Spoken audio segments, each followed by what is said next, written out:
Hello, Bounty and Soul community. My name is Lyric. You may recognize me if you've been coming to the Tuesday markets where I've been presenting the cooking demos.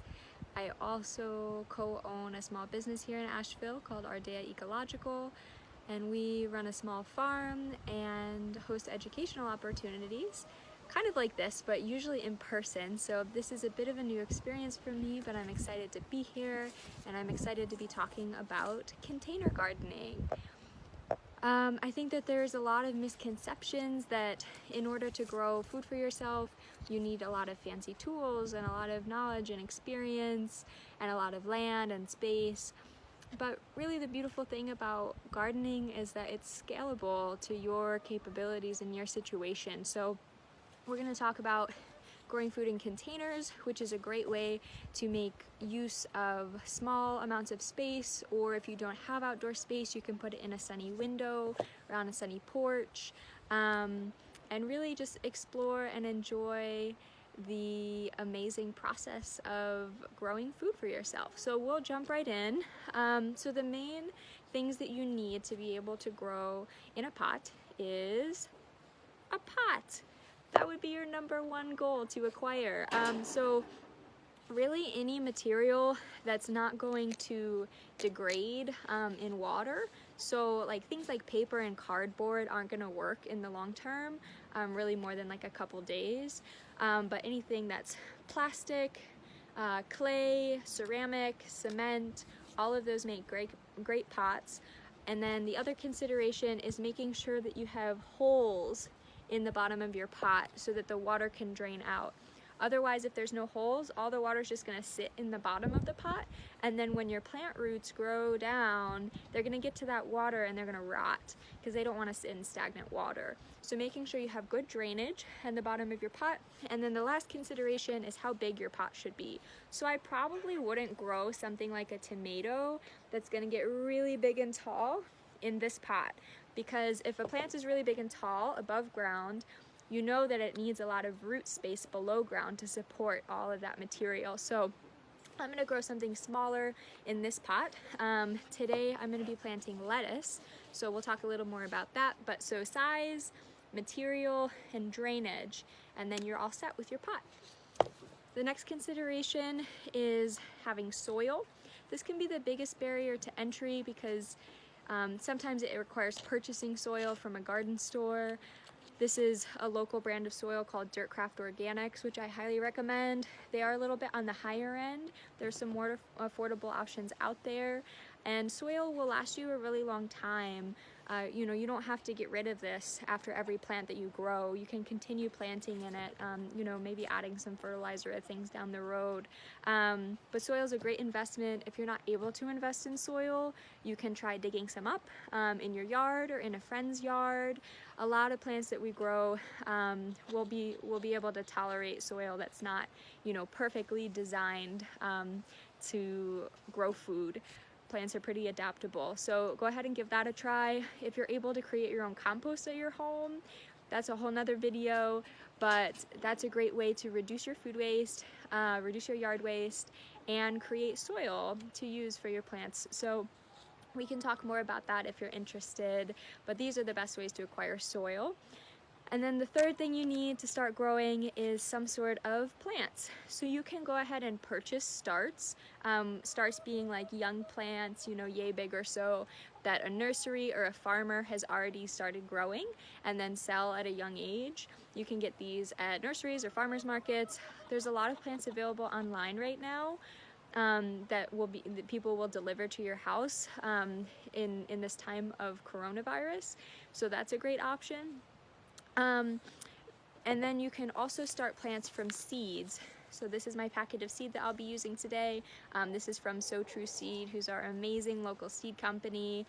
And the beauty of growing plants from seed, which is what I'm advocating for in this video, is not only the satisfaction and excitement of seeing a plant go from a seed to something that's producing food, but also, so this packet is $2.95, and it has approximately 500 seeds in it. So that's the potential for 500 plants. Whereas if I were to go and buy lettuce starts, it would really cost me $3 to $4 to buy 4 plants. So it's literally hundreds of times more affordable to start plants from seed. It just takes a little more knowledge and practice, which is what we're going to talk about today, some specific seed considerations. Another great thing about growing plants from seed is that you can buy seed in the off season, so in fall and winter. A lot of places have great sales, like So True. I've gotten a lot of So True seed in the off season for $1 a packet.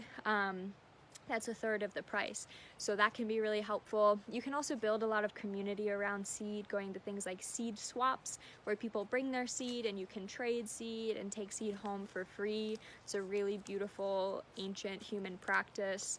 So yeah, we're gonna jump right in. Maybe I've sold you on purchasing seeds. So the biggest, I don't know, maybe the most confusing thing about planting seeds is knowing how deep to plant them. I see people a lot who will plant seeds and just stick them really, really deep down into the soil. And most seeds aren't gonna germinate like that because they need to be closer to the surface to find the light, and they can't have that much soil weight down on top of them. So if you look at our lettuce seed here, you can see it's very small seed. And so if I stuffed this way down deep into the pot, it probably wouldn't germinate. So I'm going to consult my seed packet, which comes conveniently with all sorts of information about the seeds. It says seed depth 1/8 inch. And that's a lot shallower than you might think. So really I'm just going to create a really shallow depression in the soil to plant my seeds. And if you want to go and get a ruler or a tape measure when you're starting your seeds, it doesn't have to be that exact every time, but just starting to measure, you know, 1/8 inch, like what does that look like, can be super helpful as you start to visualize these practices. So I just create a really shallow depression in the soil, and then I'm going to look at my seed packet to see seed spacing. So seed spacing means how far apart to plant your seeds. And seed spacing is more dense, more seeds than the mature spacing, because some seeds won't germinate. So you always want to plant a little bit of extra seed just to be sure that you're going to get the amount of plants that you're going for. So for my pot, it says the mature spacing for lettuce is 6 to 10 inches. And this pot itself is 6 inches. So really, I only can grow like 1, maybe 2 lettuces in this pot. So I'm only gonna plant like maybe 4 or 5 seeds and see, maybe I'll plant a little bit more than that. But I'm not gonna fill this whole pot with seeds, because then I would just have to pull them out, because the lettuce isn't gonna grow if it's too crowded, because the plants need their own supply of nutrients. So I just sprinkled some seeds into the soil, into my 1/8 inch depression. I'm gonna put the extra seeds back in my packet. And another consideration when working with seed packets, especially if you don't plant all the seeds at once, like you come back and plant more later, don't get this wet, because might cause the seeds to germinate. So you want to keep the packets really clean and dry, and you want to store them ideally in your fridge in a Tupperware, where they're not going to get moisture, but they're going to stay nice and cool. So now that my seeds are in my pot, I'm going to cover them up, and I'm patting the soil down on top of the seeds. Seeds really want to have full soil contact, which is going to stimulate them to grow. They don't want to be in this like air bubble and they're just floating around, unsure of where the soil is. So I have all my seeds nice and packed in. Now that I have my seeds nice and packed in, I'm gonna go ahead and water them. This is a really crucial step when you're planting seeds, is keeping them nice and moist, because seeds do need water to stimulate their growth. And you want to keep them moist through the whole germination period. So the germination period is when that seed is starting to wake up and send signals to create sprouts. And seeds can take a really long time to germinate. This is another confusing part. So for example, for lettuce, it says 3 to 15 days to sprout. And so I might be waiting up to 15 days to see a sprout come out of the soil here. A lot of people will get discouraged before 15 days and they'll just plant something else or get rid of the soil or forget about the pot because they've just given up on it. So please have patience with your seeds, know how long it may take. It can take 3 and 4 weeks for some plants to germinate.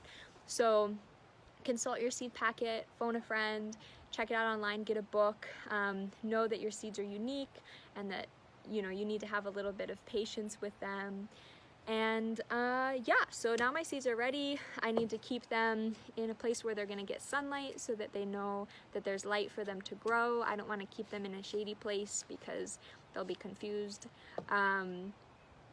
Yes, so if you have more questions about taking care of your plants in the long term, generally plants want to stay moist. Moist being like if you stick your finger in the soil and it like feels wet and squishy, that's too wet.